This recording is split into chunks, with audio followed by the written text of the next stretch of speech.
네, 이재명 정부의 첫 정기국회가 1일 막을 올렸습니다. 더불어민주당과 국민의힘은 틀어진 사이를 보여주듯 개회식에 각각 한복과 상복을 입고 참석했습니다.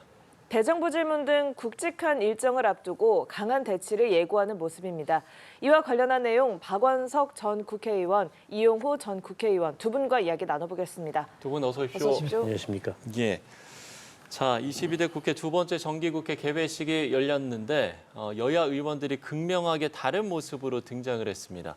민주당 의원들은 한복을 입었고 국민의힘 의원들은 근조 리본의 상복을 입었는데요. 먼저 여야의 목소리부터 듣고 오시죠. 검은 넥타이와 근조 리본을 메고 개원식에 들어가는 것은 의회 민주주의를 말살하는 이재명 정권의 독재 정치에 맞서자는 심기일전의 취지. 국민의힘에 상사가 발생한지 몰랐습니다. 부고를 내주시면 조문하고 슬픔을 함께 나누도록 할 것입니다. 차라리 요즘 유행하는 캐대헌에 나오는 저승사자 복장을 하고 오셨으면 오히려 위트도 있고. 예. 자, 여야가 정기국회 첫날부터 그야말로 옷으로 대치를 벌였는데요. 이 장면 좀 어떻게 보셨어요? 굉장히 씁쓸한 모습이죠. 정기국회 개원식에서부터 이렇게 대치하는 장면을 여야가 연출한다는 게 네네. 많이 아쉽고요. 근데 이제 저 제안을 여당 쪽에서 한 거라면 야당이 그에 대해서 반대하거나 반발하는 모습이 어느 정도 이해가 될 수 있을 텐데 네. 국회의장 제안이고 그 K-팝 데모넌터스 전 세계적인 흥행으로 인해서 모처럼 이제 한국 문화에 대한 세계적 관심이 증가하고 있으니까 그렇죠. 그에 따라서 국회도 한복을 입고 개원하는 모습을 좀 보여주자 이런 긍정적인 제안이었습니다. 그에 대해서 따르지 않을 자유는 있겠지만 상복을 입고 등원식에 온다는 거는 글쎄요, 저는 좀 약간 누워서 침 뱉기 같다는 생각이 들었어요. 왜냐하면 지금 이렇게 국회에서 여야가 대치하고 국회 운영이 정상적으로 이루어지지 않는 책임이 과연 한쪽에만 있냐 그렇게 생각하지 않습니다. 거슬러 올라가 보면 윤석열 정부 기간 내내 어떻게 보면 국회의 존재를 대통령과 여당이 무시했고 또 국회에서 처리된 의안에 대해서도 사사건건 거부권을 행사했습니다. 이제 그 연장선에서 지금도 이런 대립과 이제 대결이 진행되는 거고 지금은 여야 공수교대가 됐습니다만 예. 이게 이제 손바닥도 마주쳐야 소리가 나듯이 이제 어느 한쪽의 의사만 가지고 국회에서 협치나 이런 게 이루어지기는 어렵거든요. 때문에 야당이 어제 여당이었습니다. 여당 시절에 그 책임도 저는 잊으면 안 된다고 생각하고 물론 지금은 소수 정당이기 때문에 좀 강한 목소리로 국민들한테 어필하겠다는 점은 이해하는데 개원식부터 저런 장면을 과연 연출할 필요가 있었는가 그런 점에서 대단히 좀 아쉽습니다. 예. 개원식부터 상당히 좀 씁쓸한 모습이었다 이렇게 이야기를 해주셨어요. 어떻게 좀 보셨어요? 저는 좀 생각이 다른데요. 한복만 입었다고 해서 여야 간의 신뢰가 회복되는가. 그리고 지금 여야 간에 강대강 대치를 하고 있는 이런 상황 속에서 우원식 의장이 굳이 저런 아이디어를 내는 게 맞았는가. 저는 조금은 생뚱맞았다고 생각해요. 네. 사실은 누가 아이디어를 냈는지는 모르겠는데 지금 알다시피 민주당은 다수 의석을 가지고 일방적으로 지금 국민의힘을 밀어붙이는 상황이거든요. 사실 민주주의라고 하는 것은 다수결에 따르되 기본적으로 소수 의견을 존중하는 게 필요한데 이게 전제가 돼야 되는데 이게 안 된단 말이에요. 이런 상황에서 더구나 지금 우원식 국회의장을 제가 지켜보면 원래 국회의장 자리는 중립적인 그래서 원래는 당적을 버리고 무소속으로 돼 있는 거거든요. 근데 지금 우원식 의장 되고 나서 거의 민주당의 요구를 그대로 따라주는 그리고 오히려 소수 정당인 야당 민주당 우리 국민의힘의 입장을 거의 들어주지 않아요. 이런 분이 마치 이럴 때는 다 국회의장이 국회를 전체에 아우르는 것처럼 뭘 제안하는 것. 또 상황이 아닌데도 불구하고 제안하는 것은 저는 적절한 제안이 아니었다고 하고 지금 이래도 국회의장이 신경 써야 될 일은 이런 국민들에게 보여주는 어떤 쇼맨십보다는 예. 오히려 더 내실을 더 다지고 또 민생국회가 될 수 있도록 소수 의견을 존중하는 모습 그리고 또 어떤 것에 대해서 숙려 시간을 갖고 다수당의 어떤 횡포라고 그럴까 이걸 좀 다독이는 역할을 하는 게 매우 필요하다. 저는 그렇게 말씀드리고 싶습니다. 네, 이렇게 국회가 100일간의 정기국회 대장정에 돌입한 가운데 이야기하고 있는 것처럼 첫날부터 그야말로 여야의 기싸움이 팽팽했는데요. 앞으로 내각 인사청문회 일정도 있고 새 정부 예산안 심사도 줄줄이 예정돼 있지 않습니까? 이 여야의 강대강 대치가 언제까지 계속될 거라고 전망하세요? 지금 같은 상황이면 뭐 끝이 안 보이는 상황이죠. 예. 지금 여야 대표가 선출된 지 얼마 안 됐는데 여야 대표 간의 만남도 지금 이루어지지 않고 있고 관례적으로 대표가 되면 상대당을 찾아서 인사하던 그런 모습까지 지금 실종돼 버렸잖아요. 이런 상황에서 과연 정기국회 100일 회기가 얼마나 원만하게 운영될지 굉장히 걱정되는 상황이고요. 일단 내일 이제 국무위원 후보자 등에 대한 인사청문회로 시작을 하는데 정국회 일정을 보면 이제 10월 달 들어가면 이제 국정감사가 있습니다. 예. 국정감사가 특히 이제 여야 간의 격돌이 굉장히 강하게 일어나는 장이 될 가능성이 높고 그 뒤에 이제 법안 예산 심사가 있고 12월 2일까지는 새 예산안이 통과돼야 되거든요.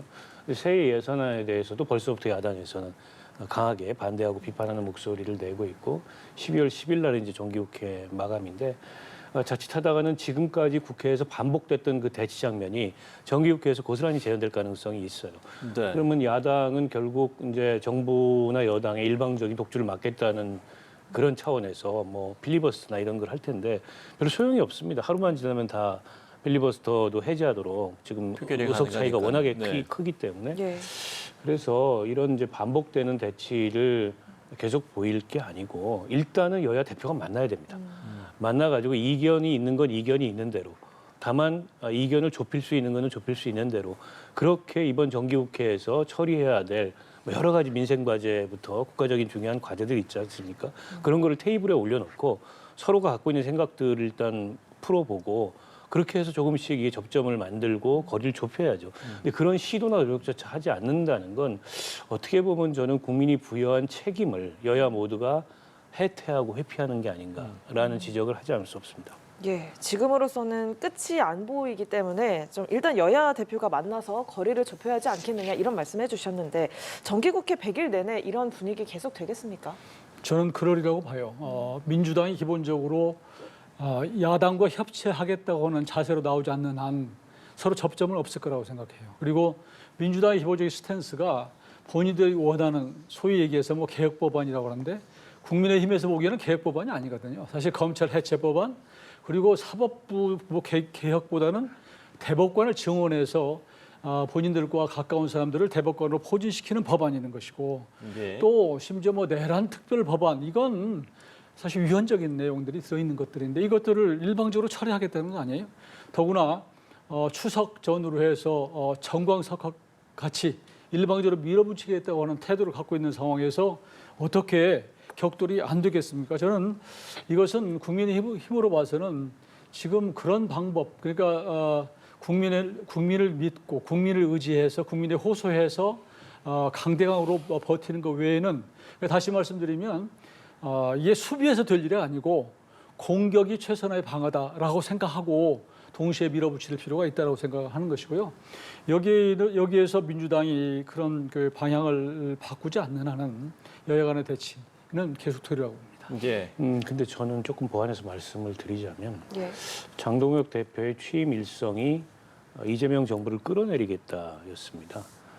왜 뭘 잘못했길래 이재명 정부를 끌어내리겠다는 이유도 없이 밑도 끝도 없이 제1야당 대표가 당선되자마자 출범한 지 3개월도 안 된 정부를 끌어내리겠다고 얘기하면서 한편으로는 협치를 말하고 협치를 요구하는 게 앞뒤가 맞지 않거든요. 그런데다가 최고위원회 속상에서 일부 당 지도부의 미언적인 발언이 여과 없이 연일 이제 국민들한테 전달이 되고 있어요. 그런 데 대해서 어쨌든 그 당 지도부가 관리를 해야 되는데 예. 지금 관리를 전혀 하지 않고 있고 지금은 통상적인 시기의 여야 관계하고 좀 다릅니다. 윤석열 전 대통령이 일으킨 위헌 불법적인 비상계엄 또 그 연장선에서의 지금 내란 그 특검이 진행되고 있고 그 수사가 진행되고 있는 상황에서의 여야 관계입니다. 때문에 통상적인 그 시기의 여야 관계하고 다를 수밖에 없다는 점을 인지하고 국민의힘도 윤석열 전 대통령과 단절하고 그리고 위헌 불법적인 비상계엄의 문제점을 인정하고 또 헌법재판소가 이 탄핵 결정을 내린 것도 수용하고 그리고 나서 성찰하고 변화하는 모습을 보이면서 협치를 얘기해야지 여전히 한편에서는 윤호개인을 얘기하면서 예. 협치를 말한다는 거는 사실은 지금 여당 입장에서는 이제 그런 야당의 주장이나 그런 야당의 존재를 수용하기는 굉장히 어렵습니다. 예. 저는 그 부분에 대해서 장동혁 대표도 뭐 과거의 옷을 벗고 미래로 가겠다 이렇게 말씀을 했고요. 지금 보면 당직 개편이라는 거 보면 매우 중도적인 사람들, 합리적인 사람들을 기용하고 있어서 당초 장동혁 대표가 전당대회 과정에서는 강성 지지자들의 지지를 얻고 됐지만 지금 방향을 좀 선회하는 그런 입장이고 지금 국회에서의 강대강 대치의 기본적인 원인, 이유는 민주당의 폭주에 있는 거예요. 그러니까 다수당이 국민의힘의 어떤 그 의견을 무시하고 일방적으로 밀어붙이는 것. 이것에 기인한 것이다. 그리고 국민의힘에서 윤어게인을 얘기하는 일부 인사가 있지만 그건 개별적인 의견일 뿐이지 예. 당 차원에서는 이미 탄핵에 관해서는 이미 헌법재판소에서 전원일치로 지금 판결한 그런 상황이기 때문에 거기에 대해서 활보하는 것은 큰 의미도 없고 지금 국민의힘의 전반적인 상황은 지난 것은 역사적 사실로 묻고 미래 나가겠다 이런 지금 방향으로 가기 때문에 이런 상황을 전제로 해서 민주당에서 협치 대상으로 국민의힘을 봐야 된다 저는 그렇게 알겠습니다. 조언하고 싶습니다. 예, 대치가 계속되고 있는 여야의 상황과 관련해서 두 분의 좀 의견들을 저희가 들어봤습니다. 저희가 오늘 이야기할 주제들이 좀 많아서요. 속도를 좀 내보도록 하겠습니다. 검찰 개혁과 관련해서 일단 지금 뭐 큰 방향은 같지만 당정 온도차가 계속됐는데 여기에 지금 우상호 수석이 여권의 인사들을 향해서 인신공격은 하지 않아야 한다라고 이야기를 했습니다. 글쎄 이 부분 좀 어떻게 받아들여야 되는 겁니까? 그러니까 검찰 개혁은 그 우리 형사사법 체계의 어떤 큰 변화를 의미합니다. 네. 때문에 이거는 그 신중한 게 저는 맞다고 보고 그리고 디테일에 있어서 여러 가지 검토해야 될 사항들이 굉장히 많다고 봅니다.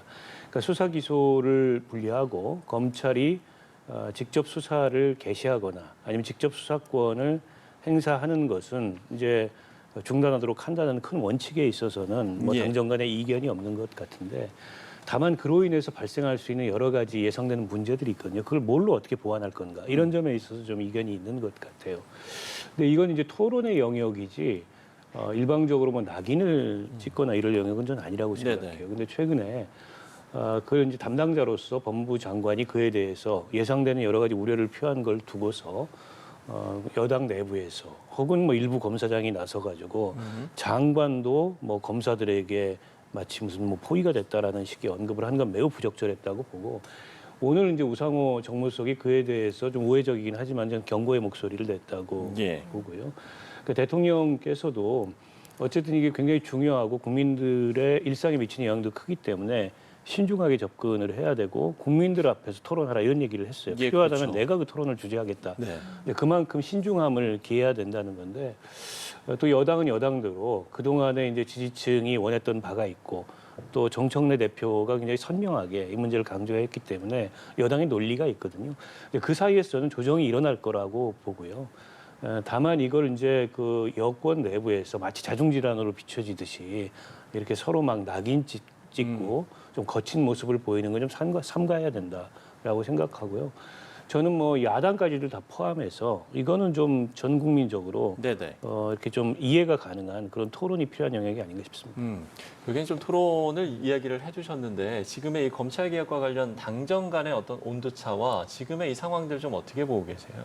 다소의 뭐 세부적인 사항에서는 이견이 있을 수 있죠. 그렇지만 큰 그림에 있어서는 당정대가 같은 생각이라고 봐요. 다만 이제 이것을 야당도 이제 조금 반대가 있고 국민들도 비판 여론이 좀 있거든요. 그동안 해방 이후에 사실은 이 검찰청 중심의 검찰권이 유지되어 왔는데 이걸 바꾼다고 하는 것은 굉장한 리스크가 있을 수 있다라고 하는 지적도 사실은 뭐 일리가 있을 수 있어요. 그러니까 그럼에도 불구하고 검찰에 대한 불신이 있기 때문에 검찰 개혁을 해야 되겠다. 검찰을 해체해야 되겠다고 하는 생각은 당정대가 일치하고 있는데 다만 역할 분담이 좀 있는 것 같아요. 그러니까 지금 드러나는 것은 역할 분담에 있어서 대통령실은 중심으로 해서 큰 이견이 없다고 이제 그렇게 따돌리는 입장이고 검찰을 이제 지휘하고 있는 법무부 장관은 아무래도 검찰의 얘기가 좀 있을 거 아닙니까? 기관을 대표하는 것이기 때문에 예, 예. 그러니까 그런 부분도 조금 또 대변하면서 좀 누그러뜨리는 것이 필요하고 당은 그러나 뭐 좌고면하지 않고 밀어붙이는 것이 필요하기 때문에 조금 차이가 있는데 이런 말이 있어요. 그러니까 대붕의 뜻을 어떻게 참새가 알리요. 그게 이문정 검사 같은 사람이라고 생각해요. 그러니까 큰 틀에서 가고 있는데 조금 있는 것에 대해서 잘 모르고 얘기하는 것이거든요. 그러니까 거기에 우상호 지금 정무수석이 한마디 한 거다라고 생각이 들고 예, 예. 저는 뭐 큰 갈등은 없다. 다만 시기에 있어서 이런 부분이 있을 수 있다고 봐요. 이재명 대통령으로 봐서는 검찰은 사실 권력 차원에서는 굉장히 잘 드는 칼이거든요. 그러니까 야당이나 혹은 상대에 비해서 굉장히 위협적인 칼이기 때문에 이걸 좀 더 가져가고 싶은 생각을 한편으로 가질 수 있다. 그래서 이제 속도 조절 때로는 얘기를 하기도 하고 공로라도 얘기하고 이런 부분이 있는데 그러나 당으로 봐서는 이걸 늦추면 처음에 정권 초반에 이걸 밀어붙이지 않으면 자칫하면 어긋난다고 하는 그런 부분은 있을 수 있을지 모르지만 큰 그림에 있어서는 제가 보기에는 큰 차이는 없다 이렇게 네. 보고 있습니다. 네. 한편 김민석 국무총리와 장동혁 국민의힘 대표가 만났습니다. 김 총리는 이재명 대통령이 야당 지도자들과 다양한 방식으로 자주 만나기 위해서 노력하려는 마음을 가지고 있다라고 전했는데요. 또 이에 대해서 장 대표는 여야 거리가 너무 멀다라는 이야기를 하기도 했습니다. 자, 그렇다면 이재명 대통령과 여야 대표 사이의 만남 어떤 순서로 좀 진행이 되는 게 현실적이라고 보세요? 일단 지난번에 우상호 정무수석과 만났을 때 이제 대통령의 제안이 전달이 됐고 네네. 장동혁 대표가 약간은 이제 조건부식의 반응을 했어요. 네. 그러니까 추후에라도 1대1 회동이 이루어진다는 걸 전제로 여야 대표가 함께 대통령을 만나는 걸 수용하겠다. 근데 일단 저는 뭐 조건 빼고 일단은 대통령이 저렇게까지 다시 한번 총리를 보내서 함께 만나자는 뜻을 표했는데 만나는 게 저는 야당에도 이롭다고 생각을 합니다. 어쨌든 지금 여야 관계는 굉장히 최악의 수준이긴 하지만 대통령은 좀 다른 의지를 갖고 있거든요. 그리고 국회에서 좀 원만하게 여야가 협치를 해줬으면 하는 바람이 있어요. 물론 숫자의 논리로 보면 여당이 워낙 압도적 다수이기 때문에 그냥 가도 되는데 그게 이제 성공적인 국정 운영을 보장하기가 어렵거든요. 그런 면에서 장동혁 대표가 어떤 취지인지는 알겠는데 너무 이렇게 이제 조건을 강하게 달지 말고 일단 수용하고 또 그 다음 단계에 대통령과 따로 만날 수 있는 그런 기회가 아마 이재명 대통령 스타일이라면은 저는 네. 그런 기회를 야당 대표한테 줄 것 같아요. 그래서 조건 없이 이 대통령이 제안한 여야 그 대표 회담이 이루어졌으면 좋겠다. 그게 여야 관계에 지금 굉장히 경색돼 있는 이런 물꼬를 트는 데 도움이 될 것 같다는 생각입니다. 예, 지금 이 상황을 풀려면 야당 입장에서 일단 좀 조건 없이 만나는 게 어떠냐라는 말씀을 해주셨는데요. 이재명 대통령이 미국 방문하고 첫 번째 일성이 장동혁 대표와의 만남을 추진해라 이거 지시사항이었거든요. 예. 여야 대표를 대통령이 만날 때 핵심은 제1야당 대표가 오느냐 여부예요. 예를 들어서 장동혁 대표가 참석 않는다 그러면 그건 안고 없는 찐빵이에요. 그렇기 때문에 당연히 여야 대표를 만날 때 장동혁 대표를 우선적으로 고려하고 의전적으로 그렇고 추진하는 게 맞다라고 생각을 합니다. 그런데 이제 이걸 개별적으로 회동할 거냐 아니면 이제 같이 한 자리에 모여서 할 거냐의 문제거든요. 그러니까 지금 장동혁 대표도 굉장히 합리적인 분이기 때문에 지난번에 열뜻 얘기한 거 보면 그 별도로 두 사람이 만나는 것 자리를 해달라 이런 것 같아요. 그러니까 전체적으로 만나되 그 이후에 회동이 끝나고 나서 잠시 두 사람이 만나는 이런 정도면 저는 수용할 것이라고 보고 예. 저는 그 진정성을 갖고 대통령실에서 그런 뜻을 전하고 또 적어도 야당 대표를 존중한다는 모습을 좀 보이면 장동혁 대표로서 안 응할 이유가 없죠. 왜냐하면 본인도 사실은 1.5선 이러면서 이제 당 대표 됐다고 해서 여러 가지 얘기가 나오는데 대통령과 같이 마주 앉아서 얘기하는 모습을 보여주는 것은 굉장히 필요할 것 같고 또 그런 모습을 보임으로 해서 사실은 또 우리 정청래 대표한테 보내는 메시지가 있을 거 아니에요. 내가 우선이다 이런 것들 그런 차원에서 저는 어떤 형태가 됐든지 간에 대통령께서 그 장동혁 대표를 따로 잠깐 만나는 그런 모습은 좀 연출해 줄 필요가 있다고 생각합니다. 예. 자, 국민의힘 얘기해 보겠습니다. 장동혁 대표가 사무총장과 정책위의장에 중도 성향의 인사를 중용하면서 통합 행보에 나서고 있는 상황인데 이런 가운데 김민수 최고위원이 윤석열 전 대통령과 김건희 씨를 석방하라 이렇게 이야기를 했습니다. 이 부분 저희가 좀 어떻게 봐야 되는 겁니까? 저는 김민수 최고위원은 이제 그런 쪽 지지를 받고 된 분이기 때문에 네. 한두 번은 그런 얘기 할 수 있다고는 봐요. 그렇지만 이걸 정색을 하고 얘기할 것은 아니다. 왜냐하면 탄핵은 이미 헌법재판소에서 전원일치로 이미 결정된 사안이고 역사적 사실이 됐기 때문에 이 부분을 자꾸 꺼낼수록 우리 당에 도움이 안 된다 이렇게 말씀을 드리고요. 마치 헌재에 불복하는 것처럼 또 자칫하면 국민적으로도 또 눈높이도 안 맞는 그런 발언이기 때문에 조금 지금은 안 맞다. 또 장동혁 대표도 지금 과거를 묻고 앞으로 미래로 가겠다 이런 스탠스를 갖고 국민적 신뢰를 중도 확장적인 그런 모습을 보이는 상황이기 때문에 그런 것들을 좀 크게 봐서 김민수 최고위원도 마음은 알겠지만 그러나 그런 발언은 조금 더 세심하게 생각해서 좀 신중하게 했으면 좋겠습니다. 예. 굿캅과 배드캅 이런 어떤 역할 분배는 아닌 겁니까? 어떻게 좀 보세요? 그러니까 장동혁 대표가 이제 선거 과정과는 다르게 대표가 된 이후에는 일정하게 방향 선회를 할 거다 이런 예상들이 많이 있었습니다. 왜냐하면 강성 지지층의 요구를 한편으로 의식을 하겠지만 본인이 그 지지를 받았기 때문에 내년에 지방선거고 당대표로서 어쨌든 지방선거에 성과를 내려면 중간층 민심이나 이런 거를 고려하지 않을 수 없고 당의 확장성을 기하지 않을 수 없거든요. 예. 그러면 이제 선거 과정에서 보였던 그런 어떤 메시지나 모습으로는 좀 어렵다고 보고요. 저는 당연한 결과라고 보는데 이제 문제는 김민수 최고위원처럼 저런 강성 발언을 관리할 수 있느냐 이게 관건인 것 같아요. 저게 지금 이제 계속 반복되고 있는데 계속 반복되다 보면은 저게 이제 지도부의 생각으로 혹은 지도부의 이미지로 이렇게 외화될 가능성이 있고 투영될 가능성이 있거든요. 과거에는요, 그 김재원 그 전 최고위원이 전광훈 씨가 그 주최하는 집회에 참여해가지고 5.18 관련된 부적절한 발언을 했다가 징계당하고 최고위원 그만두고 했던 적이 있어요. 네네. 근데 그런 선례 비교해 본다면 지금 어쨌든 이 헌법재판소의 탄핵 심판도 부정하고 헌재가 대통령의 비상계엄에 대해서 판단할 권한이 없다. 이런 어떤 반헌법적이고 위헌적인 발언을 서슴지 않는 그런 최고위원에 대해서 경고를 보내야 돼요. 저걸 반복된다면은 저는 그 장동혁 지도부에 굉장한 부담이 될 거라고 보고 장동혁 대표한테도 부담이 된다고 보고요. 오늘 대변인이 이건 최고위원의 뜻이 아니고 개인의 의견이다 이렇게 일축하긴 했지만은 네네. 그 정도 선에서 그칠 것 같지 않거든요. 그렇다면 이제 경고를 해야죠. 예, 알겠습니다. 자, 이제 마칠 시간이 다 돼서요. 마무리하도록 하겠습니다. 지금까지 박원석 전 국회의원, 이용호 전 국회의원 두 분과 함께했습니다. 오늘 말씀 고맙습니다.